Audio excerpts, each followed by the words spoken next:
frozen or anything like that. Okay. Okay.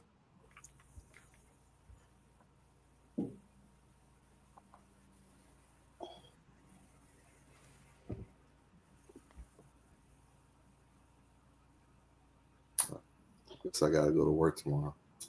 Hey. All right, we were going to get to that. And we are live, Unapologetic Podcast. It is Wednesday, but today is a special Wednesday. We're live on StreamYard. We're live YouTube, Facebook, Instagram. One consistent spot today is the actual and factual Kim Smith is here. How are you? Blessed, black, and highly favored. How about yourself? I am blessed. I am black. I am highly favored as well. We have an all-star cast today joining us. And, shout out to the power of a text message, Yes, and power of free, the text. this just happened yesterday or Monday, whatever day it was. Say, hey, are you free? And they say, hey, so they'll give us an hour of time. But before I get to them, and before I even introduce them, because we're going to let them do most of the talking tonight, Trump has been in office for almost 10 months, Kim. We have a Trump story every day, every week we meet. The government shutdown is over. How has Trump been in office impacted you personally? You want to know, to be completely honest, God is good and God is good all the time, because I have not had a direct hit, me personally, directly. I do not work federally. I work corporate. I do not do anything government subsidized or need anything like that. So directly nothing. Family wise and stuff like that is a totally different story. But Trump has managed to stay off my plate so far, 10 months in. Now, as far as me being a woman and me going to the doctor, and certain things have changed. The one thing that I can say, honestly, that has changed, that it is more difficult for me to get my birth control than it was a year ago. That is about the only thing that directly has affected me. Did I stump you there? Did you not think I was going to jump into women's issues? I don't know if Josh and Leo felt the same way, because I had to get. You okay? Then you asked me the question about y'all's president or whatever. That's what has directly affected me. I should not have to jump through hoops at my OBGYN to get what I need. That's that insurance. Okay. No, not my insurance at all. I double check. Now me, I double check and triple check, because I want to make sure that I'm upset with the right people. And it is definitely not my insurance. It's what my insurance was told by this administration as the reason is I can't get the one particular thing that I've been taking for the last couple of years. So that's a direct from them. Okay. Well, you know what, Kim? I love working with you. And I want to say every year you say something that kind of throws everything off. I can tell. Yeah. Okay. Mm-hmm. Well. Yeah. The government let's go ahead and ask in reverse. What has it directly affected you before we jump into the others? I agree with you. I have not been directly affected at all, and I thank God for that. My family has been able to eat. We have slept well. We have peace. We are employed. All of that good stuff. So, yes. Well, amen. Woo, all right, let me reel myself back in here. And we're going to introduce Mr. Leo Thomas, who is not a stranger to our show.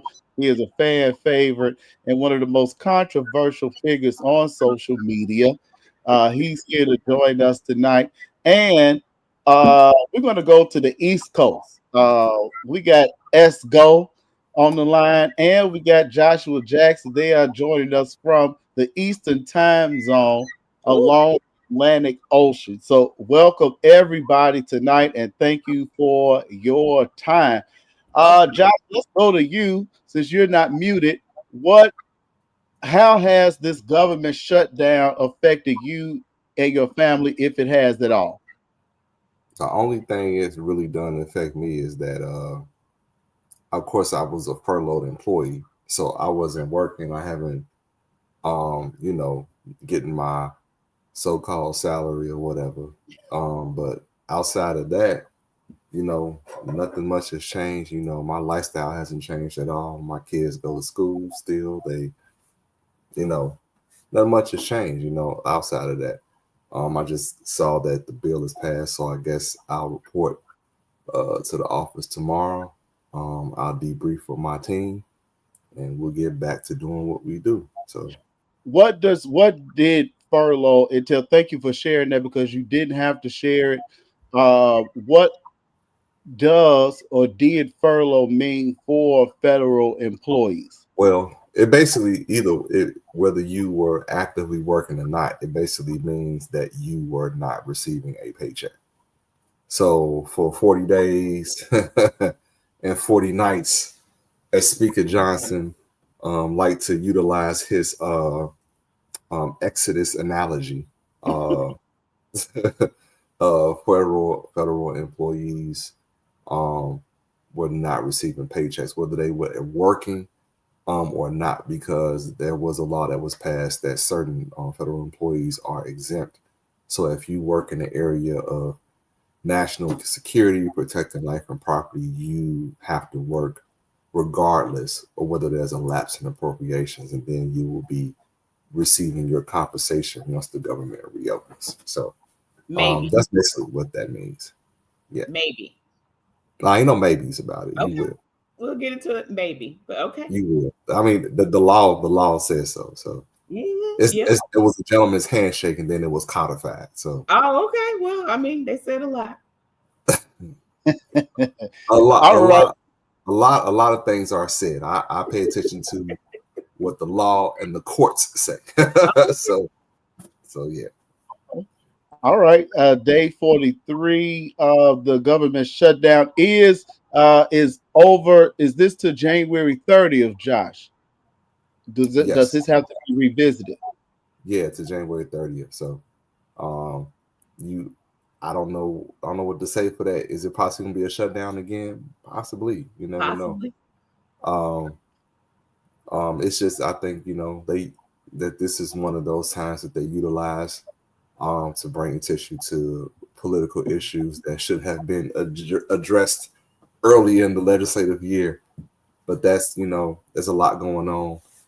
Neither here nor there. So we'll see. Yep, but it's till January 30th. So watch out for President's Day and Valentine's Day. Save your money. Oh, okay. Well, it's right on time for Thanksgiving and the holidays and all that good stuff. So I'm pretty sure there's a method to the madness. Let's go. Have you been affected, if affected at all? I've been emotionally affected. Uh, Okay. I've got family members that get SNAP benefits because they require them. They have had to ask me for money to help fund their food habit. Um, you know, and so I'm always willing to support that. Um, have I maintained my lifestyle because of the shutdown? Yes. Um, yeah. Okay. And I have to say that as well. When we were in DC a few weeks ago, a lot of my family who lived there were furloughed. All except one, actually, that I know of. So it was quite a few people affected. So I'm glad that this has ended. And yeah, we definitely going to talk about that more. Leo, what do you here in Chicago? Have you been affected by the government shutdown? Longest government shutdown ever. No, I mean, no, not really, not at all. Honestly, I haven't really been affected whatsoever. Okay. Okay. That's good news. So I don't know who on here voted for Trump. I don't know who's red, who's blue. You are entitled to your own opinion and be unapologetic about it. Just go vote. Just pick a side. I'm not one of the people that like to straddle the fence. Pick a side, okay? But I must say that I don't know if I'm very happy with Senator Dick Durbin. When I was in DC in 2000, I got a chance to go to Capitol Hill and meet Dick Durbin and shook his That hand, and name we is got crazy. and I was not happy to see that he was one of the 8 Democrats who folded to end this government shutdown. The actual and factual, Kim Smith, give us some insight before we go to our political panel. Well, I mean, honestly, there's not really any insight. The eight that crossed the line are not up for reelection. It's literally that simple. Like Dick Durbin is not running again. The seven that joined him have no, from my understanding, plans to run again. And so I personally think that it was set up that way. I think that when they, went back and closed the doors, so these closed door meetings and rooms, I think that they put the people forward that it wasn't going to affect them that much. This, theory of them sitting on CNN saying like, oh, well, like we were thinking of the people and they promised us that we were going to get this vote maybe. So like we felt like we needed to step across party lines. I think it's BS. I think that they were chosen to do it. And I'm very interested to see how the next, the week or so goes. Um, yeah, Josh, what were your thoughts when you saw this list of Democrats that said, "Hey, we're going to go ahead and end this"? Those are the Democrats that are typically on the more moderate side, the what you would call the old school traditional Democrats anyway. So I was not surprised by that. The only one that really kind of was like, oh, really, was Senator Dick Durbin, which is the wildest, most plausible name of all time in politics. But yeah, Super yeah. pause. So that was the one that shocked me. But now that I know that the reason, the justification, well, the what is rumored is that he's no longer running. I have an idea of who probably gonna be running to replace his seat. Ah, but I'll, Who might that be? Enlighten us. nah, nah. I'll wait. You know what I'm saying? I'll wait, and you'll see who if that person that I think is probably gonna run. They have my support. Okay. So I gotta say, you know what I'm saying. But that's funny because I didn't know that he was not running again, and I Mm-hmm. had a colleague. I was like, oh, future senator, happy birthday. I was like, okay. Um, but I like this is another thing that I thought of.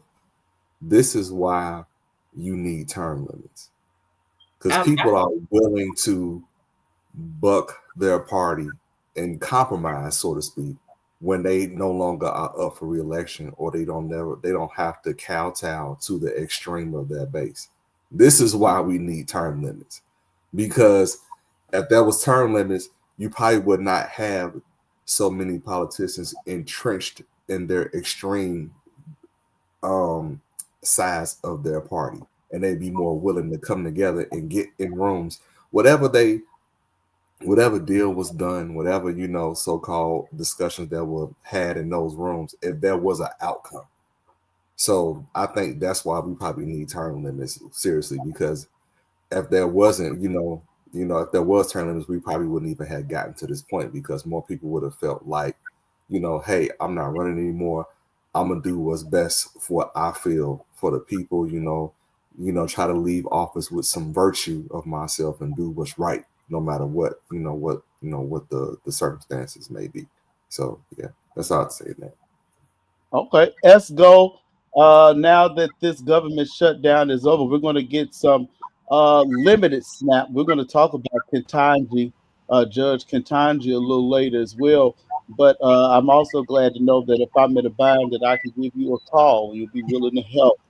Uh, Not too but much. Come on. Just say, get out of my pockets. so, Mm. so how did you feel about this? These 8 Democrats voting to say, "Hey, basically folding," when we had the power. I feel like it was just so United States. I mean, look, that's what it is, right? Most of this is demonstration, right? It's for the show. What I can say is this. I mean, look, things are starting to fall apart, right? And folks being 40 days without pay, 42 or 43 days without pay, SNAP benefits, you're a week and a half out from Thanksgiving. Um, Air traffic control disasters. People are traveling for the holidays. I mean, those things you have to consider. This is one of the most inopportune times for this kind of thing to happen.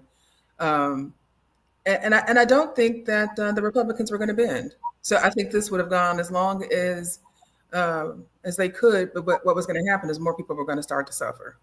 And so I think when you put that kind of perspective on it and take the politics out of it and just really on some, because I can say this, I professionally negotiate. I'm a negotiator, and there's sometimes we just have to concede, and you have to know when to stop, right?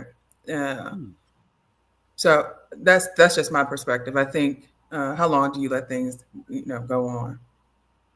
Hmm. The inevitable is the Kim, inevitable. Kim, do you agree with that? What is your insight on that?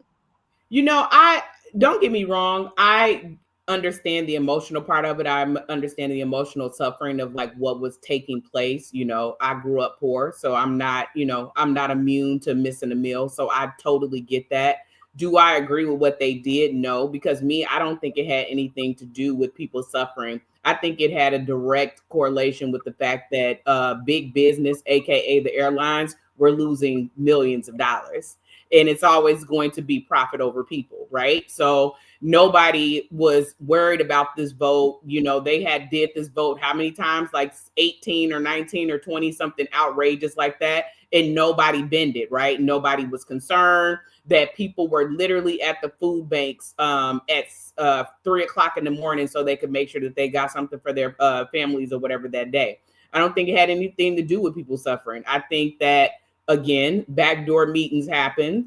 The airlines got on the phone with somebody and said, "Hey, I don't give a shit what y'all got going on and who mad at who, but we losing too much money and we need y'all to figure it out." And I think, again, they picked the Democrats that okay, they might have been moderate, but they picked the 8 Democrats that it wouldn't matter, and they got the vote pushed through tonight at 7 o'clock. And now everybody will be spending $600 and $700 for airline tickets to go home. Leo, do you have any thoughts on the Democrats that folded? Okay. Ketanji of the Supreme Court. What Ketanji Jackson? What I don't know why Sorry, I I'm was drawing. having technical difficulties. Oh, okay. Go ahead, Leo. Oh, you still having technical difficulties? I'm Okay. not. I'm good now. I can answer your question if you want, but Oh I'll yeah, be. go ahead. Go ahead. What do I think about it? So, what do I think about them folding? I think that they're looking out for the American people, and I think that people need to go back to work. I think that you know, yeah, they might be on the moderate side, but people are miserable, and I think that Mhm. they needed to do what they needed to do um, to get to get it back together. They're gonna revisit it later, but this country is falling apart, and a lot of it was pettiness. I think all of it was pettiness. I don't discount that. The entire government is pettiness right now. So yeah, I definitely agree with that. But I mean, just trying to make him look like bad, you know what I mean? On the other side, like the longest in this country's history. I mean, just trying to make him look bad. I think that that's. I mean, I don't care, but I mean, I do in the grand scheme, but I don't at the same time. I mean, it's just they just trying to make him look bad, and some people um they they hold him in higher regard because of it. They like more sticking to him more, like they already tried to try to end him. You saw what happened to Charlie and everything. They already tried to end him. So we'll just see what happens, but they'll revisit it. But I'm glad everybody went back to work. Hmm, okay. Ian Chappelle from the trash state of Georgia, one of our favorites and great political mind, has joined the show.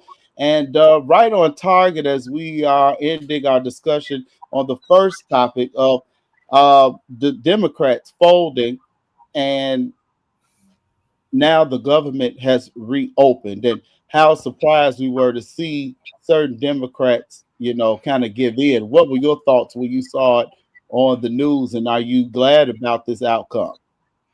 Yeah, I'm pleased about I'm pleased with the outcome. I think that it shouldn't have come to this, and and yeah, I don't know why it had to linger on when it it shouldn't have been shut down, So you especially felt over. Oh, go you ahead. feel like the Democrats should have, you know, went along with it in the beginning. That's how you feel? Absolutely, they could have worked something out. Oh, I think okay. I think it's odd that nobody has brought up the reason for the actual shutdown is the healthcare subsidies that are expiring. So I That mean, I get, Exactly. And I yeah, think I that get. folks don't understand the significance that's going to happen. You already see premiums that are going to go up by 30%, 40%. And with the suspension of these subsidies, you're going to see grave increases and cuts come 2026 and 2027. So whatever side of the policy that you're on is fine. It's your prerogative. But as a person with insight into the health insurance and the players, there's significant things underway, and it's not going to be pretty. Even if you're comfortable today, I think Mhm. everybody on this call said they're comfortable. Um, there's going to be some significant changes that are not going to be good for anybody, no matter will you what you give say. us some insight? Will you give us some insight on that? Sure. So As states much. like, for example, you take the state of North Carolina, right? You've got all these cities in North Carolina, but you've got no major city like you've got in Illinois. At least you have Chicago to support some of the state funding for Medicaid programs, right? But when you leave it to the states, if you're in a state that doesn't have a major city like a LA, a Chicago, or a New York City, then you're subject to not having the state to cover those subsidize those programs. A cut to Medicaid is significant. So what you're going to see is longer times in the ER, because what poor people have always done, and we know this, right? Because I don't think anybody in this call didn't come from a poor situation. Uh, we know that folks use the ER as primary care, Mhm. right? And if you have no means to pay, you won't. Everybody's an entrepreneur now, right? And so folks who were going to the ACA for healthcare won't be able to afford to do so anymore. So if you thought the ACA was high already at $800-900 a month for a family of four, uh, imagine what it'll be like. You got players that are pulling out, right? Imagine what it's going to be like when those subsidies expire and you have to pay a full-on premium yourself. You're going to see increases of $5,000 and $6,000. And if you remember, back in 2014, 15, you started to see a little glimpse of that. People were paying $1,800, $1,900 a month for health insurance. That's how we got into the situation with Obamacare. But so it's much bigger than what people think. It's not a nominal increase, a $25, $35 increase to your employer is going to start dropping what they cover. If right now your employer is doing 40, 60, they're going to drop it. And even, Josh, I could tell you this, the FEP programs are being reevaluated because those subsidies also help fund those. But yeah, I already know my premiums are going up by 30-40% already in the FEP program, so I'm aware of that. So it's not just just those that participate in the marketplace, but it's also, like I say, and they always trying to, there's always some stipulation to um tamper with or reevaluate, federal civilian service benefits, anything like that. Um, I do agree with what you're saying, that's part of the issue. Is those now those subsidies are COVID era subsidies. So with the Americans Reduction Act, the Save America Act, those subsidies were enhanced from what was previously provided. Now those subsidies go, I think the number is like 400% above the poverty line. And I want to just say to everybody that the poverty line is still $14,120 for an individual. So if you take it so basically the subsidies work like this: for a family of four with 400%, on top of that, that poverty line would be basically $65,000 a year. So if you have a family of four, which primarily, if you did have a family of four, it'd probably be, a single family or something like that. Can somebody afford $2,000 a month in healthcare insurance premiums, and they only make $65,000 a year? So that was one of the things that was kind of like start to me when I started, because I look at the numbers. I don't pay attention to the news. I look at the numbers and I look at the text and the bills, what's going on. That's certainly something that needs to be addressed. But also, I think what is even more telling, I don't know if it's one of a principle issue or a moral cause, is that in a nation of about 370 million people, you have 47 million people that need food assistance. That's another issue as well. Mm-hmm. Like, how are you the richest nation? Well, I wouldn't say the richest nation, because you're 37 trillion in debt, but you generate the highest amount in terms per income per capita. You know what I'm saying? But you have 47 million people that need food assistance. And I want to remind you all that the threshold for that food assistance is $14,200 per year. People that make $24,000 a year individually do not qualify for that food assistance. Yeah. So I think that's another issue that probably, hopefully, that both parties will come to and try to reassess. I think that, I think there needs to be a new moral or virtuous contract with America, in terms of like, between our government and the people. When you have people that make so little to afford healthcare that's way beyond their means, and then you have almost a quarter of the country suffering from food insecurity. So I think that's something that I like to see addressed. And Out of let's this. not forget, to piggyback on what you just said, let's not forget, if you are a family of 65,000 of four and your premium is 2,000, let's not forget you have to hit your deductible before you start to see coverage. You can Yes. only imagine that those deductibles are to go for, they were already high. People were already having to pay $3,000 and $4,000, or if not more, to hit those deductibles before they start to get full coverage, or coverage at 80%. Imagine now how much those deductibles are going to be. People would have to exhaust $15,000, $20,000, which is their salary, before they would get coverage.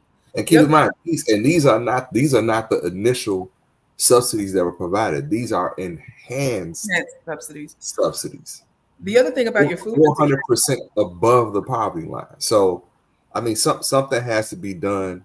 Hopefully, they did get a promise to vote in December, but I'm not more interested as into the vote as more I'm interested in what is the actual outcome. legislative text Mm-hmm. that's going to be voted on. So we'll see. And remember, the subsidies, they go back to the insurance companies. So the insurance companies are raking it in through these subsidies. Well, they're not. So I can give you this fact: for every dollar that you pay to the insurance company, 3 to 7 cents goes to the insurance company. The rest of that is ate up in admin costs, Yep. claims cost. So there's all these costs that come into play that we don't even know about. Now, I can tell you because of my experience. They get 3 to 7 cents on every dollar. So they're not getting over hand over fist. What kept them afloat was COVID, right? So what COVID did is everybody stayed away from the hospital if you were healthy. And if you weren't healthy, unfortunately, you were in the hospital for over 21 days. And that's when the money started kicking in.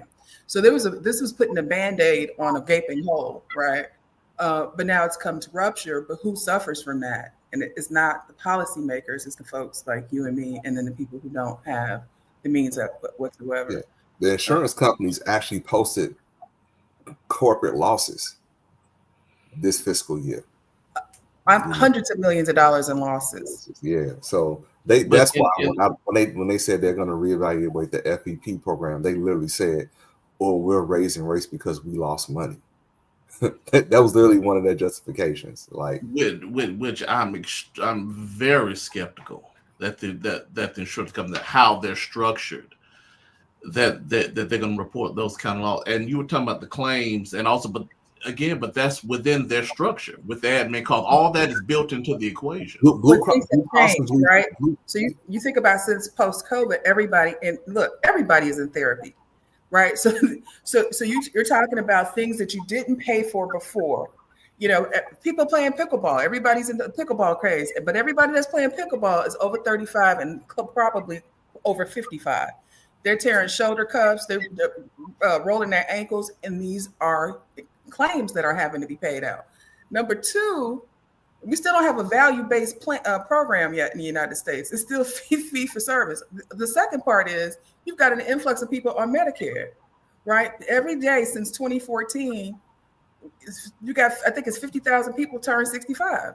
So this will be the first time at one point where you've got three generations of people on Medicare. You're going to have the old millennials, Gen X, and baby boomers. It's taxing the system. It was never designed for you to live this long, for this many people to be on it. So it's not what we used to be, right?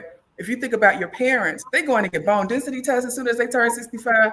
Things that are not even wrong with them are getting that. Those are claims being filed. If your son is in therapy and he's also in eating therapy, he's also in physical therapy, those are claims. These are not even doctors providing these services that are now providing claims. These are just folks who are now considered providers.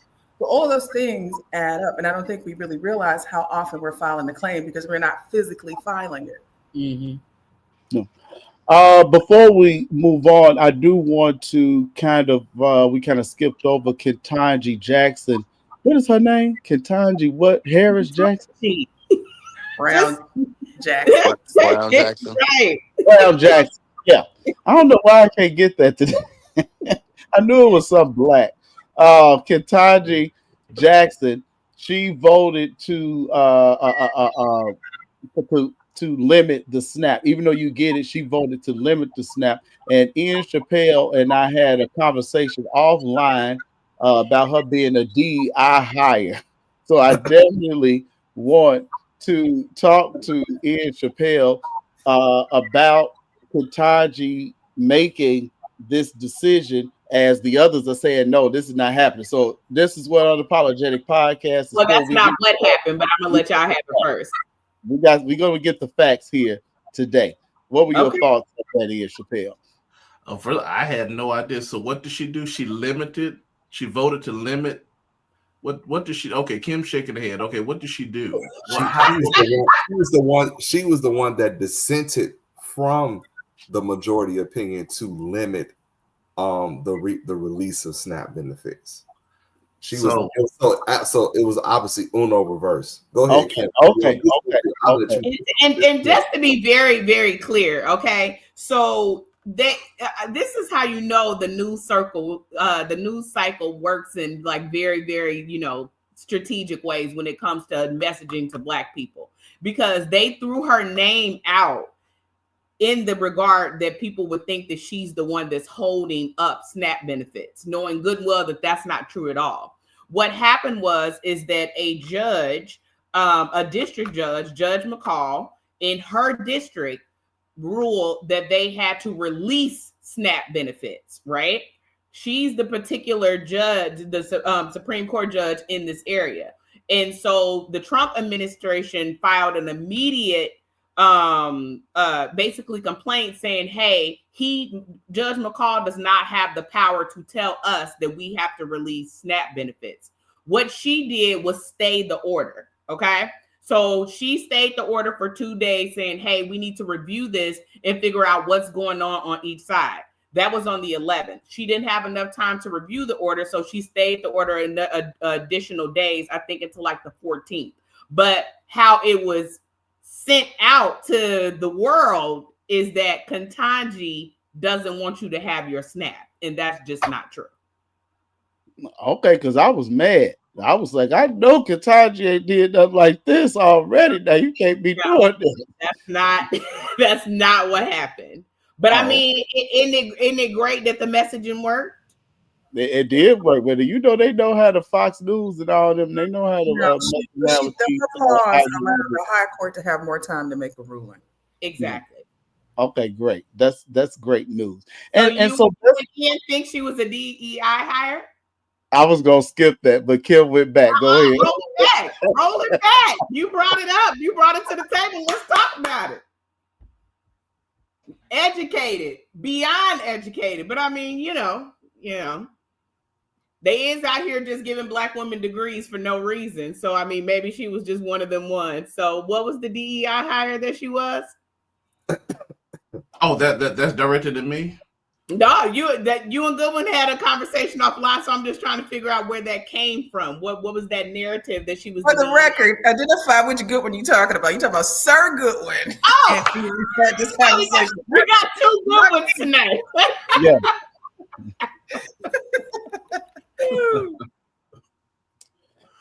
Yeah, that was directed towards you, Ian. Why did Oh, you? okay. I mean that just because you're educated, that doesn't mean you make educated decisions. Agreed. You know, and so that doesn't, what one isn't necessary for the other. And but I don't know enough about the case to really. I mean, Josh kind of explained it, but I will need to see more about it. Read up on it some more. I'm still not impressed with her, with everything else she's done, but I don't really know much else. I have to concur with Ian on that one. Okay. All right. Well, with all the things going on in the world today, and as we just talked about with especially with these premiums and the health insurance going up, I really feel like the Democrats could have held out a little longer and would have won this battle eventually. But right now, we're glad that people are going back to work. We're glad that the TSA people can get an air traffic control, can get a paycheck, so these planes won't crash and slide, and the lines are not long at Midway Airport. So they're gonna be long at O'Hare no matter what. So when you say winners, who the winners? Yeah, and I am glad that Dick Durbin is on his way out because he is definitely showing that he has some type of senile now going on, and it is time. And we talked about terms, and I agree with you, Josh. Well, we're talking about we need to implement terms, and I mean we got people like, and I kind of like Danny Davis, but people like Danny Davis who have been in office for too darn long. But then on the flip side, we got somebody talk about running a third term, and so it's like, but we're not gonna go there. I mean, it's I want to know who are the winners in this resolution, because what I brought about earlier is like this shutdown has brought bigger issues to the front, and what Esgo was saying about the healthcare system, it sounds like something that is going to finally bankrupt the country. When you think about all the issues in the healthcare system, 100%. That's something that's a very huge issue to resolve, and it's going to take a lot of money that I don't think there's enough political will to do. I was talking to my sister earlier about this. I was like, I said, I'm not an expert on it. I'm no policy hawk or nothing like that.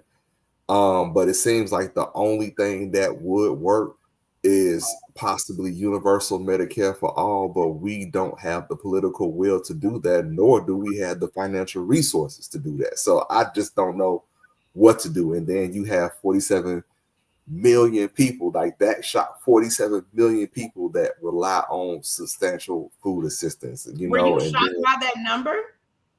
Yes. Really? I was shocked. Because I worked in Social Security before, so I know when you have people on supplemental security income, that's a resource-based system. So that definitely does qualify people for other, welfare-based and need-based programs. But 47 million people, and I'm like, that's a lot of folks. And keep in mind, that is on a old Reagan era, 80s type, poverty line standard.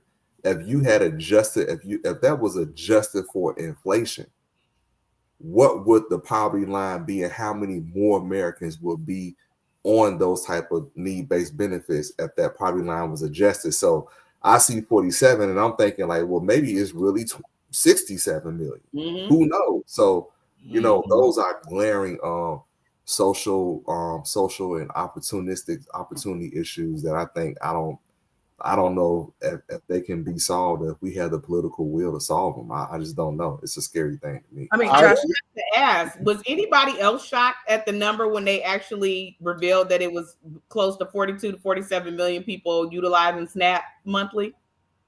I was shocked by the number, Really? Yeah, and that's Wow. almost unbelievable. Yeah. yeah, I was shocked by the number. I wouldn't have guessed 47 million. oh, I Because totally I agree. know when I A was lot of people unemployed, we finessing couldn't though. get it because we're married. Mm-hmm. So and it was only one salary, but because I'm married, I'm automatically disqualified. The Yeah, DM says the man in the and that's house. why a lot.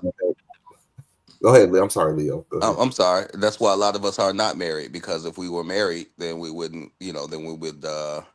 If we were married, we wouldn't qualify. It's kind of like That's a right. carrot dangling. It was really like a setup. It's really like a setup. So like, hey man, if you don't get married, if you don't do what we were doing prior to 1968, Mm-hmm. you're not going to get this free food. You're not going to get this free apartment. You're not going to get Yeah. these free resources. So we stay single, but we also stay poor in the meantime. Usually, marriage is the way out of poverty. That's especially how it used to be. And but now, It's been and I that way think, for yeah, and yeah, I think, go ahead, centuries. I was gonna say no, Lee. I didn't mean to cut up, but it was been that way for centuries. centuries. Yeah, I mean, what all over the world. All Okay. over the world. Because marriage predates government. But What I mean, what especially I'm, in this economy that we have, you're right. I mean, because two incomes is better than one. So Leo, no, I'm just agreeing with you.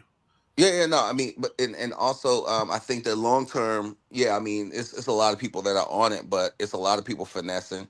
And I think that long term, a lot of people are not going to need it for that very reason. I don't know if I'm making sense, but long I hear what term, you're saying, that, Leo, but I'm gonna say this: um, the way groceries cost right now. I went to the Harris Teeter. Located in North Carolina, and collard greens were $2.79 a bunch. And it wasn't the bunch that we grew up on where they had the thick rubber band. I'm talking about a twisty tail of bread. So I am spending lots of money on food, and I don't make what most people make. And if you think about, the shock value of 47 million people who need a SNAP benefits, when you really think about where most people work, they're not working in corporate environments or government jobs, right? Most Americans work at CVS, they're working at Walgreens, they're working at Wendy's, they're working at the everyday places that we go, which are not high paying jobs. These are the 14 to 24, $30,000 earners. I also wanted to raise this point when Josh, when you talked about the healthcare system and how can we be this kind of country, and we're going to have some reform.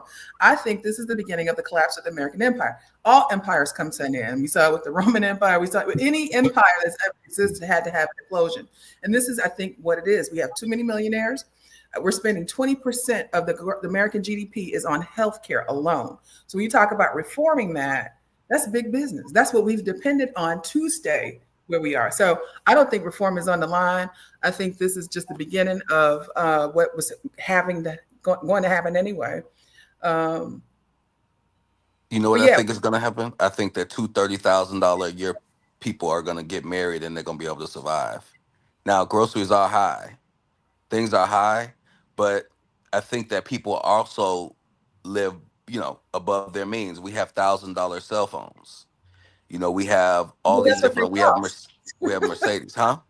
Well, that's what they cost, right? No, but you can Yeah, buy but we you. don't I have to moved to have them Durham, North though. We Carolina. don't necessarily have to have them. I'm We got by with them out them before. That's It was true. twice my mortgage payment in Chicago, right? So it's just everything is overly expensive. But go ahead. But I was also going to say, to your point, you said prior to 1968, the federal welfare was always set up for you not to get ahead, right? It was set up for you to just make do, not die, not starve to death. And so back in when our parents or our grandparents lived in the projects, they had to hide the iron when the welfare checker came, right? Your boyfriend or your baby daddy couldn't spend the night, or Earl, even though Earl and I might be married, we got different last names because I can't let the welfare social worker come in and see Earl in the room, So we've always had the system was always designed for you not to be well, but just to give you the bare minimum. But back then when we had such a high marriage rate, to your point, at Esco, we didn't have to hide Earl because most time both of you had the same last name, so you Exactly. didn't get it, and you had to, like Leo said, you have to put it together. I remember my grandparents talking about how they put the bills in the middle of the table, and then when they got their paycheck, they just put the money on the bill, and that's how they That's made right. their bills every week or every 2 weeks. And that's how they made the mortgage Yeah, payment. I mean that's how my grandparents did too. I don't think my grandmother was on food stamps at all.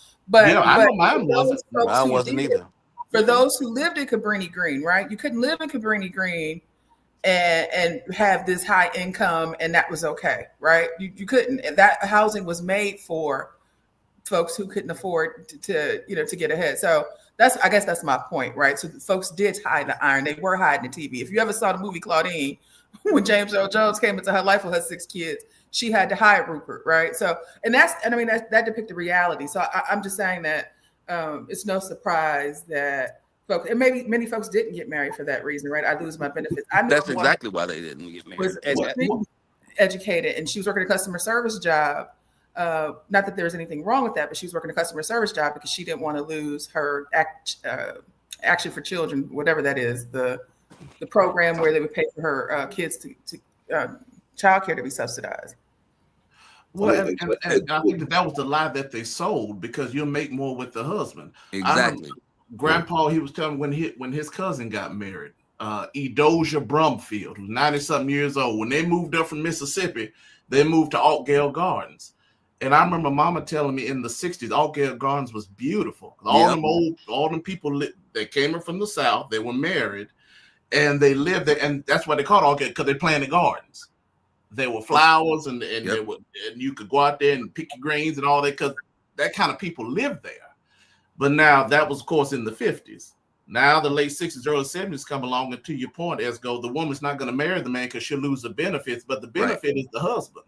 Well, it used to be in the 40s and the 50s, and now it's, the projects were also initially built. Yeah, I think we're talking about two different things. No, but we're talking about how we got into projects in the first place, and I'm talking about the getting a projects were husband built for before. post-war after World War II. It was built after World War II, and then we were the most married group until 1968. Yeah, and also the projects were also a leg up for us. We used to live in those horrible tenement buildings prior to a lot of the projects being built. But and we were starting to be better. We were starting to do better. We had our families together, and then the government had to do something about that. And here we are today. We're relying on it now. We shouldn't be.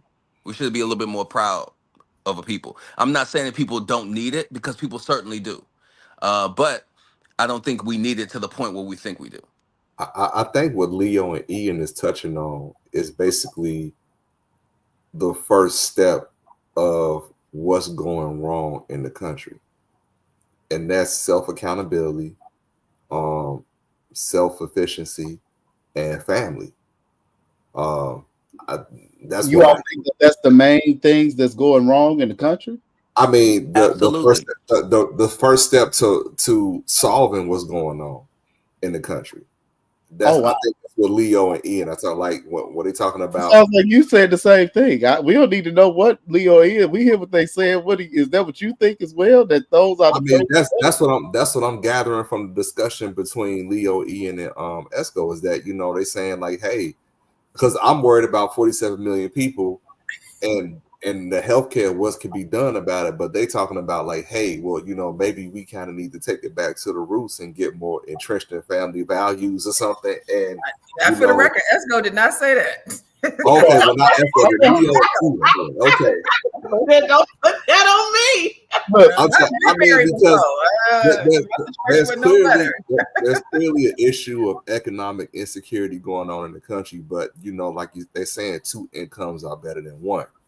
So maybe, and actually, there is numbers out there, news articles are saying that the divorce rate has dropped because people are choosing to stay together because, it really is cheaper to keep him, not just her.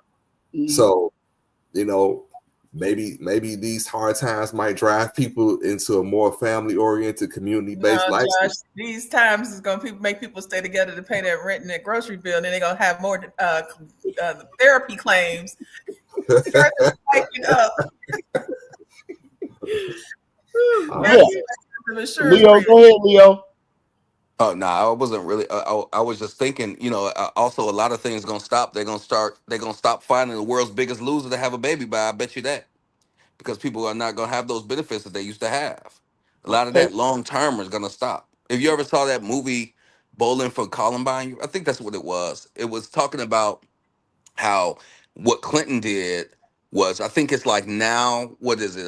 2 years on, 1 year off. You could only have like 5 years of certain welfares or something like that. They did that in the '90s, and everything changed. Mhm. And so I think that we're going through another phase of that. Okay. Well, that is another show that I think we definitely need to prepare because the husband not being in the house and all that stuff Kim's face. that is a long, long, long, long road back. But we're not going to go there tonight. Uh, because at the end of the day, we know that certain people do need it. And I think Ian Chappelle even kind of alluded to the fact that he could have used it, even being married. So we know that the laws and the amendments and all that stuff are outdated. And at the end of the day, it should be about the people, not about all the other stuff that you all said. At the end of the I day, think the also country should. to put a button on it too, I think everybody should go look at the percentage of African Americans that are utilizing SNAP out of that 47 million people. And then I Mhm, think when we come back to have the conversation, I think that's how you Yeah. expand on the conversation. That's how you expand on the, what happened back in the day and how community and things used to live. Because I really do think that for whatever reason, people really think that It's black people are the we 47 million. right, mhm, that we are the one, and you want to know what is so I didn't my thought didn't change until college freshman year. I had a mhm. class that literally showed the breakdown of who was using what, and I hate to say it as a black woman, It but was I was women, but it wasn't black women. exactly. Mhm. Yeah. So I do think that's a circle back moment for us to have, but I do think that people should look at the percentage first and then we'll have a conversation about it. And that is, I was in a meeting, and I can't say where. I'll talk to you all about this offline. Hmm. Uh, and It's 12 to 13%. I 12 look to 13%, and 12 to 13%. So it basically goes for the most part by racial lines amongst the country. Black people Hmm. represent 12 13%, mhm. and of those who qualify for SNAP benefits. And that 47 million is only 7% of the entire U.S. population, so they don't give a damn. Uh, Trump in office almost 10 months, and we don't have to stay on this long because we didn't really did a show already. But I feel like with everything that we just discussed here in these 53 minutes, and then we can go into the international concerns where the US has meddled in Ukraine and Russia, China and North Korea.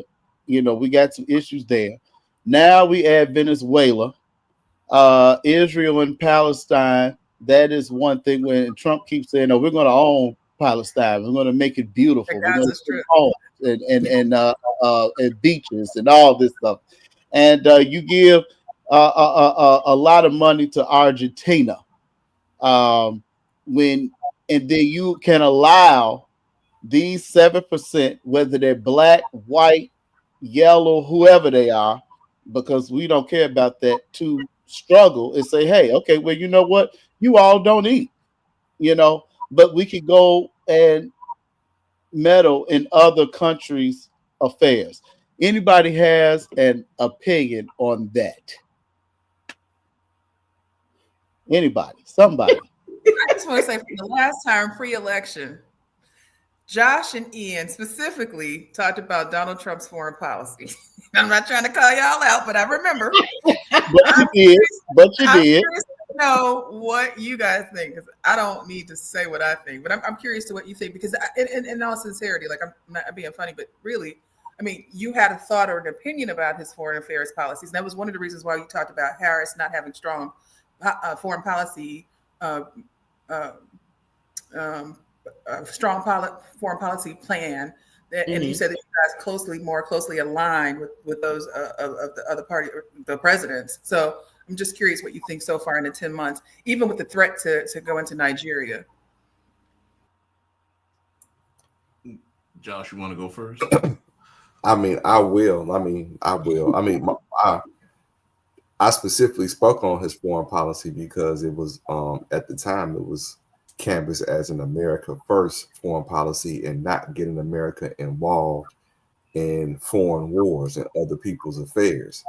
Hmm. However, um, some may argue that that has not been the case when what Sir Goodwin just said. You just think about Argentina and all those things like that. But that's why um, on the basis of that America first, that's the foreign policy that I agree with. Now I'm also of the understanding that this is a dangerous world, and that what's going on in Palestine and Israel, and how the Middle East is a hotbed. I mean, it's a lot of stuff. It's a mess. It's a lot of stuff going on in that, and I think that us being involved helps, but it also hurts How as does it well. help? It helps because Donald Trump is the president that I believe that other foreign leaders don't want to mess around and find out, because he is willing to, you know, hit an ant with a sledgehammer. And you have an example of that in the Caribbean. When Oh you no, have hold. So you can say that for the Caribbean, yeah. who we know we could beat Venezuela, Yeah. but Putin ain't back down not one damn bit, and you know it. No. So and he not even messing with China at all. So That what we'll see our strategic advantage with that might not be necessarily Yeah, from a yeah. China military aspect. isn't a military conquest. That's It's that's not. economic. And plus, a military conflict between us and China and Russia would be ELE, basic extinction level event. Yes. So, you know, our fight with them is not of a military, it's more of an economic and diplomatic Hmm. influence aspect. And that's where the tariffs come into play, where the president was using the tariffs to do an America first policy with those countries. So this is where it starts. it's I mean, it's a chess game. I really Mhm. feel on when it comes to the global scale, like this administration is playing chess. Now, how they sell it is not what you do, is how it's done. Now, how they doing it could be, done and advertised more smoothly, but I try to understand what the overall outcome is. Sometimes I don't, but like I said, when he first ran, I definitely was, I agreed more with his foreign policy than I did with Kamala Harris, who had no foreign policy. So I'm curious to ask you this because you just made a comment that made me think about something else. You said we brought up tariffs, and then I think about all the hundreds of thousands of folks who've lost their jobs, from Starbucks to Lowe's, to all these folks who are having mass layoffs mhm. um, as a result of tariffs and the economy. Do you think that there is an end result to this that's going to benefit folks overall? You know what? One of the things that there's not going to be, I don't think there is going to be an end result, but I don't think it's going to be a benefit for the majority of the country. And one thing that I am glad that the administration earlier admitted and it got glossed over is that they finally admitted, like I think it was in January, February, that there will be some pain, because tariffs is basically essentially it hurts manufacturing. It hurts businesses that don't have the appropriate margins or not positioned enough to do it. Now, I believe if they were going to enact these tariffs, they probably should have probably did it in a more orderly fashion where businesses had an opportunity to adjust. But unfortunately, that didn't happen. So, but um, I mean that's the negative impact of it, and I don't like it because when you say America first, I mean, I think that you should be utilizing that to protect American jobs and American manufacturing and economy. So, um, not hurting people or hurting jobs or losing jobs. I mean, what our farmers are going through, I just don't like it because to me, growing food in our country is an issue of national security. We should be able to feed ourselves. So, Yeah, you should be paying $3 a bunch for collard greens in North Carolina. I know exactly. that's right. Yeah. So, Agreed. And if I could comment about the tariffs, uh, initially I was on board with the tariffs because countries like Canada, the EU, I had no problem slapping them because Canada was terrible. I mean, what we were paying for cheese coming just over the border, we should have nuked Canada. That was awful. And then with the EU, and then their dealings with Russia. It's funny how they hate Russia, but they buy all their gas and oil from Russia Mhm. because he has his finger on the tap. Which, by the way, Trump has been attacking Putin with that, withdrawing, for example, Germany and some of the other countries that are heavily reliant on Russian oil. He's been drawing them over here and also saying, hey, if you do business with Russia, because that was the problem we had with India. I believe what wasn't India, Josh, what they were buying oil from Russia, and Trump said, "Look, you do business with them, well, I'm a tariff you." yeah, India, yeah. Yeah, yeah. So to your point, the chess game, because under the previous administration, Putin, please, I mean, he. I'm surprised he didn't set up a hotel in Kiev with how that was going. So it is a chess game with Russia, and it's a chess game with China. We just went over there and had that big meeting with China, and the tariffs are still high on Chinese goods. Now, what I don't like that Trump did is he went all over the world and he slapped everybody with tariffs with the same with the same of equilibrium. Why is Madagascar taxed at the same rate as the EU? I thought that was ridiculous. You don't just because there's a trade imbalance. Yeah, well, we have a trade imbalance with a smaller country. So what? You don't hit them with a 25% tariff, the same thing you hit France with. So I think that Scott Besson could have got in there and nuanced it a little more, which it did. It kind of leveled out in some respects. And now it's at the Supreme Court because he doesn't have that unilateral power. He should have took that through the Congress, and now they're going to vote on that. But when it comes to Israel and Hamas, we got all the hostages back, which we didn't get under the previous administration. And yeah, he said either we're gonna get all hostages back, or Netanyahu's gonna come in there and flatten you all. So what happened? We got them back. Mm-hmm. And then you said the thing was going on in Nigeria, which is horrible, with those Islam extremists killing these Christians. And Trump isn't saying boots on the ground. I mean, he said, "Look, I will.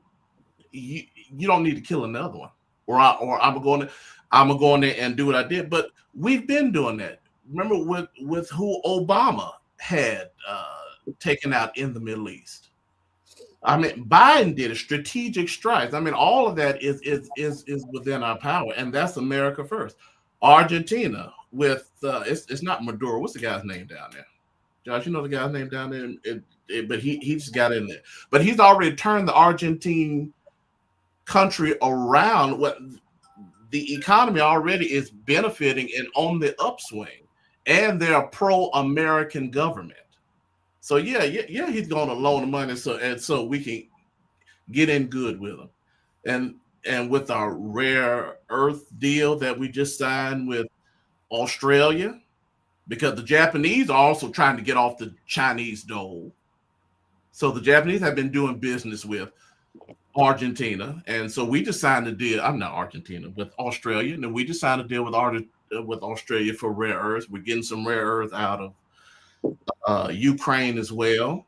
So, Josh, I think you said eloquently, it is a chess game, and he's moving the pieces. And I wouldn't even say it's all him, but there's Besson and other people who really have more of a global mindset in this brinkmanship game.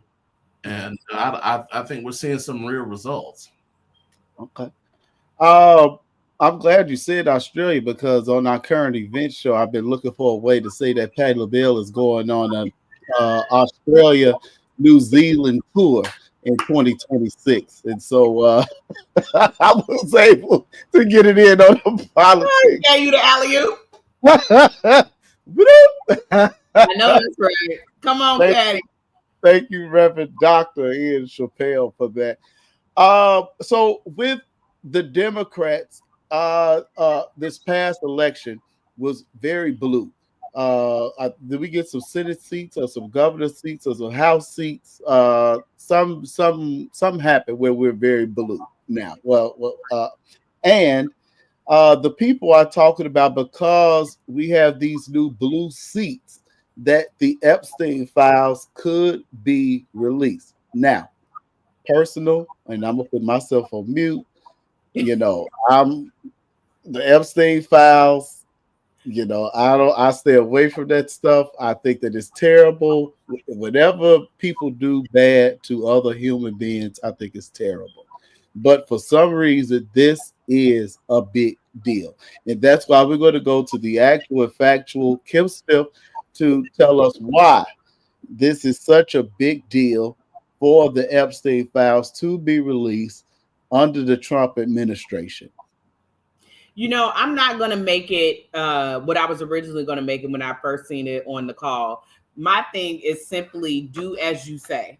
So he ran on the fact that he was going to release the Trump files. I mean the Epstein files, excuse me. That's literally was the wording. That was the Trump file too. You're right. Trump, Epstein, all of the above. And to me, if he's supposed to be this upfront president, if he's supposed to be in your face with the facts, and like that's right, that's why people love him. Like he's draining the swamp. He is, opening the curtain to all of these things that are happening behind it that we're not supposed to know about. But then to just flip and say, I don't know what you're talking about. This is a Democratic hoax. The Democratic hoax, like that's the part that I'm blown about that nobody wants to talk about. Now, what happened on Epstein Island and what happened to these women is tragic, right? It shouldn't be that these women have to literally fight all their lives to prove that these things happen to them. That part, is fine. We don't have to talk about. But to me, the simple baseline is because you told us you would. Yeah. And we know that, we go to Ian Chappelle only because we know he is red and he voted Trump. Everybody, nobody else that we have come across in our Nobody political else is brave enough to say it. To say, hey, we voted Trump, He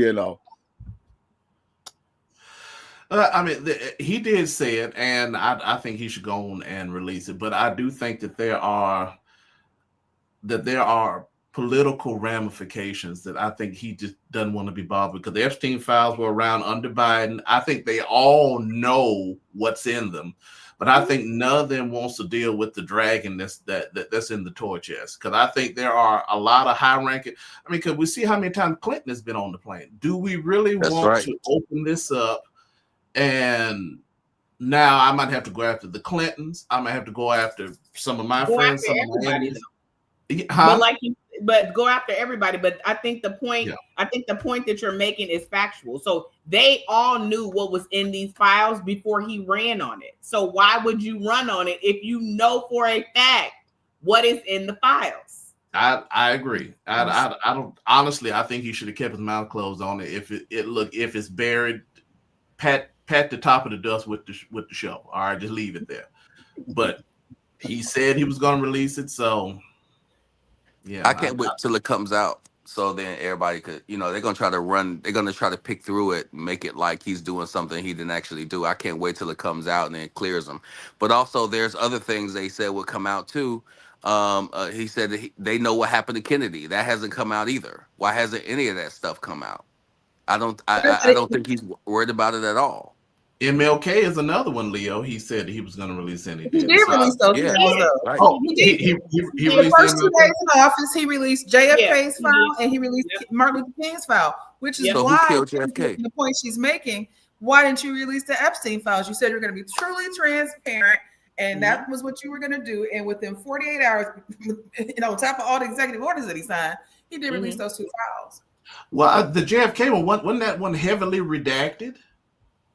He still released it, and I think part that was redacted was, but we know how that was, right? JFK, just like MLK, was a part of COINTELPRO, right? So they had to do what they had to do, but I think be fully transparent. I also think it doesn't really matter.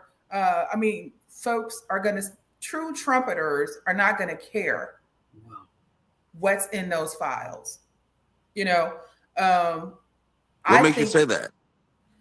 they won't. The folks who are riding with Donald Trump, no matter what, are those are loyalists. Those people eat, breathe, and everything he does is okay. You'll figure out a way to make what he did okay, and that happened in the past. What about all the other people? There'll be an emphasis on, like we just brought up Clinton. This ain't even about Clinton. We're talking about the Epstein files and the role that Donald Trump played, and how he's denied that he even knows this person beyond just a casual passing. And we know that's a lie. What are you basing that on? The facts. Donald Trump has said he No, did no, no. I not. mean, the facts that you think that people who voted for Trump would be okay with child rape and women rape? You think that would be okay? That they He would said think that grab was women okay? by the pussy, and nobody cares. But Nobody Bill cares. Clinton, what did Bill Anyway, Clinton do in the White nobody House? You cares. cool with that? But I'm just saying, you think that they're okay with doing things to women and The children things that because he has done to women in the past, he that's is crazy. has still held 2 presidencies in the United States. The things he has done and said about women in the past has not stopped people from making him the president of the United States. So You if want to he know what it makes me think But of? Kennedy Let me was a womanizer. There were a lot of women. Most presidents were Kennedy was a womanizers. hoe, and he He was a messed around on his womanizer. wife. He didn't have intimate relations with children. Totally different. But And Trump didn't to either. You me, don't know that. but to me, the way that well, I you think said his you can't wait for him to be loyalty, proven innocent, so you don't right? believe it. But my whole thing is It's not. I'm not gonna put that jacket on anybody without any proof. You're Right, ready to do it. right. I don't do that. I'm not gonna you do don't that. I'm not a you do not liar. hide I'm I not didn't you say anything that. like We don't hide said that. this release much the that there's files. nothing in it that for you to hide from. If it Yeah. doesn't go from I'm going to do this to it's a hoax if you don't have anything to hide. And to answer the question, how will his loyalists dignify or explain to themselves that this could have happened? It's how the old women used to sit back and judge the young girls if something happened. Oh, she's fast. Why was she there in the first place? I Why wouldn't did say she all have that. that? I, I, I'm. You said how could his loyalists, right? So if you take a 65-year-old, and I'm not being facetious, I'm just saying, if you take an old Southern 65-year-old woman in the Bible Belt that rides for Donald Trump, and anything does come out that says this actually happened, that is how she's going to justify it. Because you want to know why? It was justified on her if anything ever happened to her when she was a kid. Hey, And Ian. maybe as men, y'all don't understand the language that I'm using. But as a woman, I can tell you in Southern states, certain Southern women But do Kim, you not ain't even believe. going no Southern. It's just a natural thing. I mean, R. Kelly It was is a abusing his natural thing, children but for it's down years, there more. You know what I mean? and It's nobody down did there anything more. about it. Right. R. You Kelly was abusing for years, and nobody did anything about it. Right. you know the issue I have with this is that you are suggesting that people who support President Trump have moral inflexibility where they won't hold the president accountable No, if no, no. it's I was speaking to one I Exactly. didn't thing. say He people said, who no, no, no. support him. That's not I true. was I speaking said to one loyalists. thing. Loyalists. See, y'all not for listening to the full conversation. We never said Yeah, anybody that nobody said supported that. Trump. And even nobody said he's then, guilty. Loyalists to He Trump. said release the files. but even then, you are painting with a broad brush. Like loyalists, like his loyalists, are not gonna see anything wrong. So you basically saying that you're saying Trump loyalists are morally bankrupt, that they won't see anything wrong if there's something that is accusable to the president in the Epstein files. You I just do don't. realize that Trump has been sued. Trump is a felon. So It's not like we're just making this stuff up like he is just like this perfect man and like I mean, people are but throwing. that 1 in 3 was black made men are up. I am felons, just right? saying that like certain things have went to court and been proven in court. Now, don't get me wrong, they called him Teflon Don for a reason. But I'm just saying, past all of that, again, I'm going to go back. He is the one that ran on the files. So explain to me how you run on something that you later decide not to release. That's the question. So it's not Well, about loyalists. I don't have an answer for that question. Oh, I don't have well, an then I answer know for what that we're question. talking about. But I have a I do have an speculation. answer. But I do believe that if there's something that implicates wrongdoing, that I do have, call me, maybe I'm just, rainbows and fairy tales or something. I do believe that people do have some type of moral compass, whether they voted for him or not, where they'll be like, hey, that's wrong. some people, yeah. I'm not under the impression that people are just gonna acquit him of something just because of their political allegiance to him. That's why, And I believe in furthermore, the Josh, virtue of some people. That I'm just saying. That's all. But that's the key point. You said allegiance. I'm not talking about if you voted for Donald Trump. You may have, let's talk about Ian, right? Ian, you voted for Donald Trump. That doesn't mean that you are a Donald Trump loyalist. That doesn't mean that you're morally bankrupt. That doesn't mean that. That doesn't mean that I think that if he did rape a kid, that you are so removed from reality that you'd still say, that's okay. I didn't say that about you. I said those folks who are loyalists to Donald Trump, they pledge allegiance, like you pledge allegiance to America. I heard a lot in this conversation about America first. We pledge allegiance to America, right? We all have at school at some point. I'm saying those folks, no matter what, may still support Donald Trump. And we also did not say Donald Trump was guilty of doing anything crazy to kids. Has he done something crazy to women? Absolutely. And so I heard Leo say, oh, that makes him a womanizer. That doesn't mean. But you also said, I can't wait till the files are released so he could be exonerated or some. So you've assumed the innocence, which was what we do in this country, I guess, to some extent. But I'm not suggesting that. I'm saying if there is something wrong in those files that get released and he is completely, you're going to still have a group of folks who are so Donald Trump consumed, they'll support him anyway. I believe that. I completely believe that. Kim and I were saying the same thing, but this turned into a conversation that Kim and I were saying, if you support Donald Trump, then you ain't gonna care if he did something vile to children because you're morally bankrupt. That's fair, but what are you basing that on is what I asked. I still didn't get an answer to that. What are you basing that on? A loyalist. What are you basing that on? I'm just curious. Anybody who's loyal. Hold on, Shannon. Let Ian Chappelle go.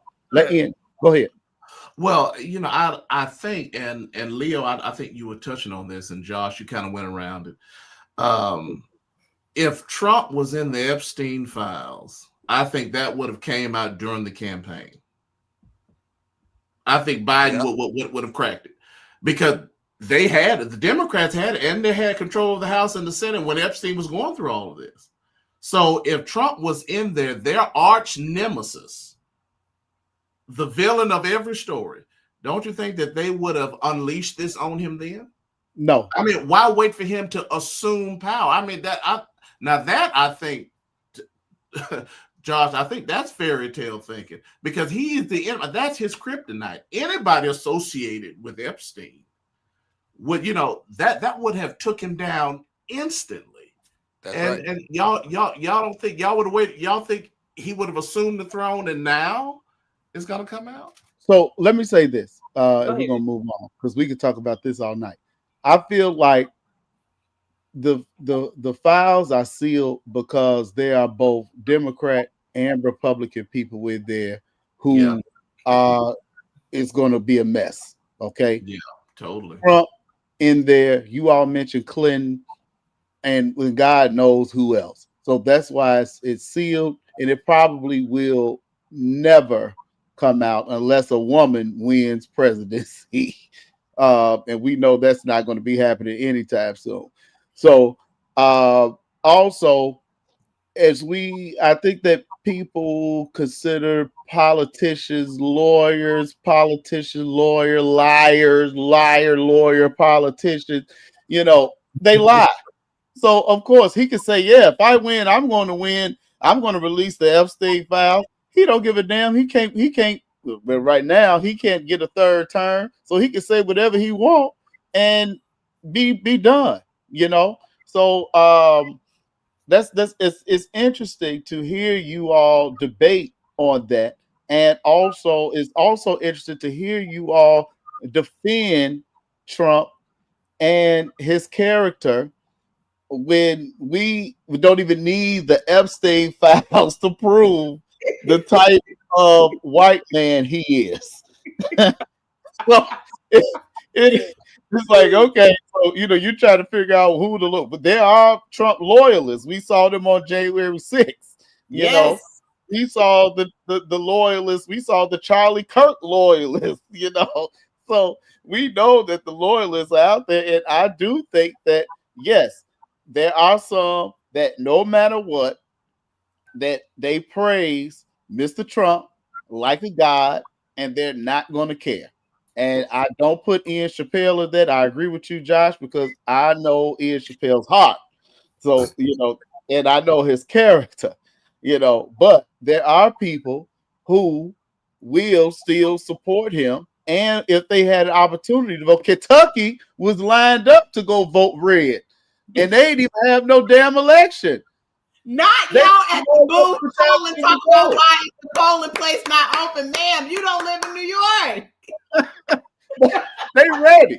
Damn. So hopefully we answered your question, Leo, about loyalists.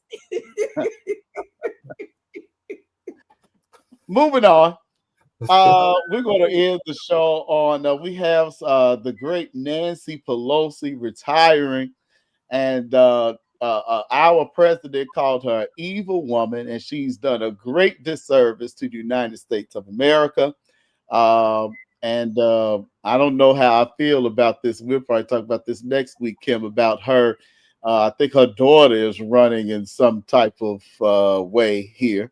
But over in California, I don't know why people get so shocked with that. Nepotism is alive and no, I'm well. not shocked, but it's just like, In just go all away. facts. You go away. You and your whole family. Just go No. away. We don't want no Pelosi She's gonna get that or daughter in and get that check. That's exactly what she's gonna do. but Gavin Newsom uh, is pretty much saying, "Hey, this is it." So, Ian Chappelle, do you think that Mr. Newsom is the one to knock off anyone in the Republican Party for president if Trump is not inaugurated our king until he dies? Trump loves to irritate Democrats because I love when he puts that third term stuff out there. He's the ultimate troll. Man, Yes, And, it is. it's fantastic. Now, I sent you the clip of what Pelosi said about him. Yes, you did. Yes, you did. And I don't know who said what first, but but they hate one another. They've always hated one another. But so she is a vile piece of filth. I mean, I'm glad she's leaving. However, Gavin Newsom, the ultimate villain, he's interesting. Now, I think that the governor over there where Josh is in Maryland, Wes Moore, I think No. okay. I think he'd be a little more interesting than Gavin Newsom. Because Newsom, I don't think he'll get far because most of the country doesn't want to be California. horrible place to live right now. The worst place to live in the country, it seems like. I Why is like Maybe that? not Mississippi. Theo, we're gonna have to swap in. We're gonna have to exchange phone numbers. I like Stop. I like I already got Josh's number. I Gavin like Newsom that being the stuff. We can't president is talk a politics. We'll nightmare. It's talk brain. terrifying for Okay. sure. Okay. So y'all make sure y'all debit card is red. Okay. Oh God. So, Leo, you don't like California. You don't like Newsom. Who would you go with as your person to knock off the red party for the next election? Knock off the red party. I haven't thought too much into it. Long as it's not Newsom, long as it's not Kamala, long as it's not them. There I was don't an know. accent. There was an accent on Kamala. That's how she, that's how she wants you to say it. Oh, okay. Okay. You trying to get into her Pakistani roots. That's Okay. how relatives speak. That's how they speak. But no, I don't know. I don't know. I wouldn't. Yeah, I wouldn't. I hope and what Pritzker. As long as it ain't it's Pritzker too. He's gonna go for it too. Please Okay. no. You have we had a conversation before the show started, but this show, if you go back and listen to the tape after this, Mr. Thomas, you definitely, you have some positivity and some Trump likes and affinity over there. You kind of defended him pretty good tonight. Well, I mean, it's just I don't. People are gonna it doesn't matter how good he does or bad he does. Like it's some people who are loyalists against him. So it doesn't matter. He could pay everybody's student loans off. He could save this country from. He could get us out of debt. Whatever. It's gonna be people who just don't like him, and they're just gonna never give him his credit. So there's nothing you could do about that. Yeah, people recruit others to dislike him. I just know what that's like to be, to feel that way. I Well, don't know. it I just does feel like seem if it's like huh? it does seem like most people like him more than dislike him because he is the president of the United States. Oh yeah, a lot of So, people. Yeah, I agree with that. I think that a lot of people like him more than they let on, but people try to bully you into saying that you like something you really don't like. That's why he won the presidency. People are okay. like, yeah, I hate Trump, yeah, and they go in the voting booth and they voted for him because Were they don't you a agree with Trump all this fan? crazy. Were you a Hmm? Trump fan before he ran for president against Hillary Rodham Clinton? Was I a fan? I mean, I don't think I felt any kind of way about him. But I think I read his books and stuff like that. He never was a bad guy until he was in politics. Now all of a sudden, he rapes women and he touches kids, and now he's just the worst. He's a horrible businessman. He's all these different things. He's never made any money. He's broke. He's a loser. Like he's all these things now. And I'm like, damn, where was that energy at when he was in all the rap videos? Like, what is that? Black folks used to love him. Now the media controls what we like and what we don't, and what we don't. Depends on what media you watch. I just don't buy into that. I think for myself. Interested. Let's go. Give us your thoughts on Pelosi and the next Democratic presidential candidate. I think Pelosi, I think people forget that she's 85 years old. I think we lose line of sight of that. I think she is very fashionable, very Joan Rivers like. I think she holds her own. There's some admiration that you have to a woman that is able to at least express herself and not feel intimidated. Whether I agree with her, all her, everything that she did in her political career, it's neither here nor there. It's time for her exit, and I think that's cool. I think whoever follows behind her, we talked about terms. I don't know if they'd have the longevity that she's had. And when we think about the feud between her and Donald Trump, we're talking about a 79-year-old and an 85-year-old getting into it. It's almost laughable, right? But that's what we come to in this country. And I want to tell Leo, I hope I didn't offend you at any point because that's not the intention of this. I think No, you healthy didn't. always a good debate thing to do to challenge You each can't other. offend Leo. Leo cannot be offended. That's good because you can offend. Let's go, but I'm not offended. I like healthy debate. It keeps me sharp. It keeps me thinking. Oh yeah. So I definitely welcome it, but I don't want him to have any kind of feelings about No, it's my. fine. No, I don't. I don't. You know, defend, rapists and stuff like that. I don't. It's fine. It's just that, yeah, it's fine. Don't even worry about it. I'm good. Yeah, Okay. because I didn't call you that, sir, at all. I said loyalist. I think you're a loyalist to anything. But anyway, so I hope she enjoys her retirement. You over there in North Carolina, uh, you all have to fight hard to get blue. Um, So North who? Carolina is one of those swing is what they call a purple state. Mhm. It's whatever way the wind blows, and so the governor now is a Democrat. Um, you've got these urban areas in North Carolina where it's full of folks from the north. From LA, Chicago. I'm not the only Chicagoan here. New York City, Detroit. There's a lot of LA folks, like Seattle folks here. But then you have the rural areas, which is the majority of the state. And so, this is of no, I don't even almost want to say and end on the note that I want to say, but there is something that is associated with rural areas and economics and education that that is a correlation. You can look that up yourselves. I won't have to say it here. So it's interesting to see how things play out. I can say in areas that are heavily concentrated, like with folks that are transplants, like Raleigh, Durham, Greensboro, you have a different Charlotte. You have a different perspective than you do in some of those coastal cities and some of those southern cities that borders the South Carolina border. So it'll be interesting to watch it play out. But in the last couple of years, North Carolina has swung in either direction. Is Gavin Newsom your next president? Esco?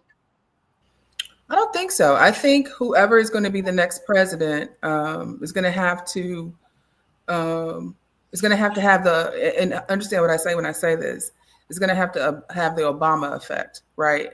And that's the effect that he had that first term, going into that first election. I think folks had really bought into what he was about, what he was selling, and I think whoever is going to be the next president, that's going to have to be the case, because if the 10 months are any representative of the next, 3 years, 3 years and 2 months, then this is going to be a different ride. And already we've seen how that swings back, the pendulum swings back and forth, and it's always done that. This is nothing new, right? Mm-hmm. But I do think there's going to have to be a rock start that comes from the ashes. I don't think anybody that we necessarily know today, is ready today. But again, Obama came out of kind of sort of nowhere, right? Those of us in Chicago kind of knew who he was, but we didn't even know he would become until he did that.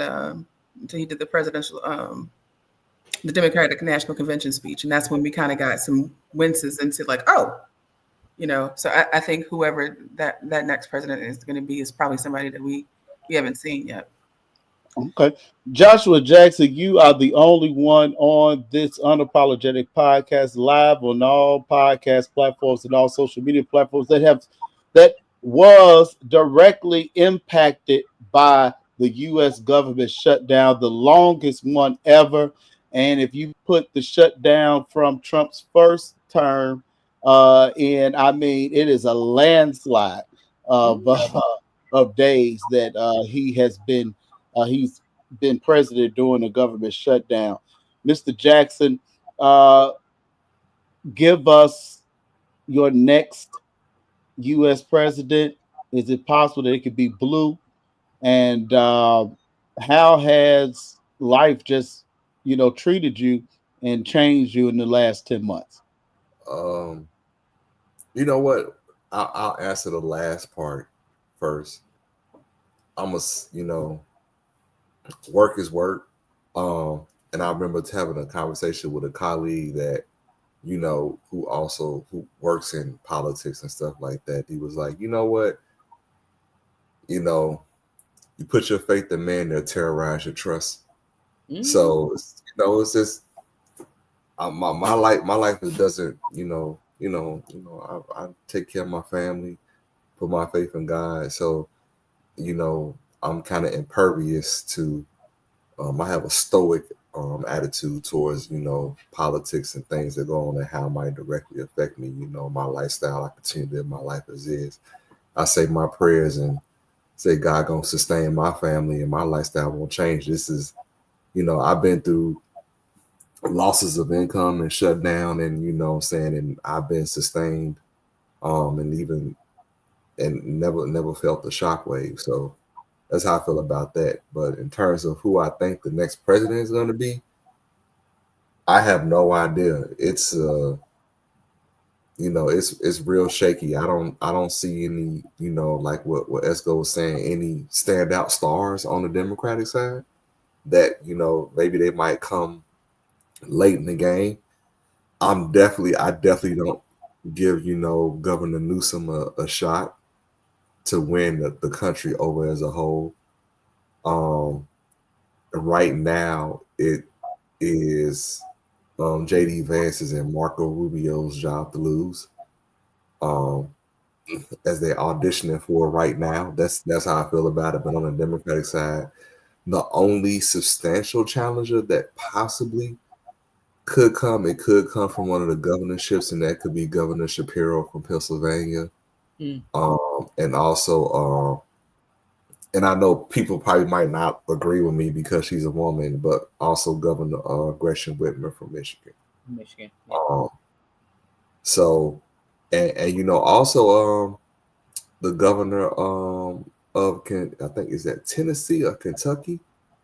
I think it's Kentucky. Kentucky. Yeah, the governor of Kentucky. He's a Democratic governor, primarily red state. And also, the governor of Utah as well. So I mean, so it's some governor. It definitely, the challenger has to come from a governor, but it's not the names that we are talking about right now. It's not going to be Newsom. It's going to be one of those people that I see that are moderates and have common sense solutions to what's going on in their state, and they dedicate themselves to the work of the people. They don't want to get involved in the, when you get wrestling with pigs and things of that nature, getting in the mud. So, so we'll see. Mhm. But, I look forward to tonight's show, and I was so glad that you all said yes. We had choir rehearsal, we had taking the kid out, and all this stuff. People had stuff going on tonight, but you all took the time out to join Kim and I on the Unapologetic podcast to talk about politics. And the great thing about the Unapologetic podcast politics show is that you getting the real deal. It's completely unscripted. The people don't know what the question is, and it just, this is real, versus you going to buy your news from the Washington Post or you're watching Fox News.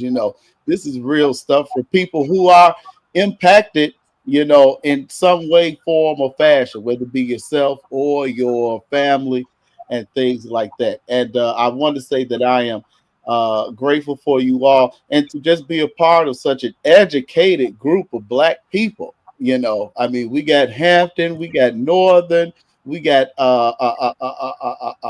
Harvard. Esgo is a Harvard graduate, so we got SIU.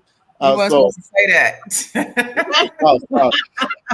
Harvard, darling. oh, Harvard. okay, you got to tell me what not to say before I say stuff. So, and we got our, and, hey, look, we talk about somebody that's well educated, that's drinking on the podcast out her red and how red cup. Okay, Because I'm gonna keep it real everywhere I go. that's right. Okay, that's the quick way for you. The actual and factual Kim Smith, take us home and safe travels back to Carbondale. Somebody actually came up to me the other day. They was like, "Did she go back to Carbondale?" I say, "Absolutely. She's 618's finest." That is that part. But I get that all the time. I love when we're in the studio and people come like, if you need like somewhere to, stay. I Like, thought you were from Carbondale too. Tony was saying that for years. I thought you were from Carbondale. I was there this Yes, weekend. you were. Shout out to my family, but yeah, I was there this weekend for a homegoing. But yeah, I came on back up the road. All right. Well, thank you all for joining us live. Unapologetic podcast, live on all social media platforms and all podcast platforms. We're worldwide. We got people watching us all over the place. And tonight, we got North Carolina, we got Georgia, we got Maryland and Chicago. Carbondale, Illinois, in the building. Thank you Yes. all. And let's just pray for our country as we always do. We know that God is in control. That is I what mean, we that all part. know on this show. God is in control. God bless you all. Good Thank you. night. Have a good night. Thank you.